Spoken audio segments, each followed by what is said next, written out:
Сайн байцгаана уу? Өнөөдрийнхөө бичлэгээр молокотой цэцгийн тостой маш амархан кремийг хоёр төрлөөр хийсэн байгаа.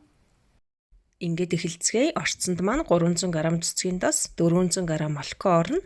Ойролцоогоор 1 лаз байхад болно. Энэ лазтай молоко 397 г байгаа. Эхлээд цэцгийн тосоо нэг савнд хийгээд цагаан крем шиг болтол нь миксердэн цэцгийн тос маань дасгалгааны температурт маш сайн зөөлрсөн байх ёстой. Ингээд дээрээс нь молокогоо хийгээд үргэлжлүүлэн крем болтол нь миксердэн.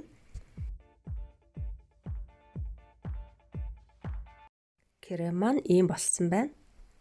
Ингээд молокотой цэцгийн тостой крем маань бэлэн боллоо. Одоо шоколад орсон крем хийцгээе. Орцонд маань 250 г цэцгийн тос, 400 г молоко, мөн адил ойролцоогоор 1 лаз байхад болно. Мөн 200 г шоколад орно. Би ийм шоколад хэрэглэсэн байгаа. Эхлээд шоколадаа ингээд хайлуулчин, дараа нь ойролцоогоор 30 минут хөргөж тавиад дээрээс нь молокогоо хийгээд бага зэрэг миксердэн. Ийм болсон байна. Одоо дээрээс нь цэцгийн тосоо хийгээд крем болтол нь миксердэн. Цэцгийн тос маань дасгалгааны температурт маш сайн зөөлрсөн байх ёстой.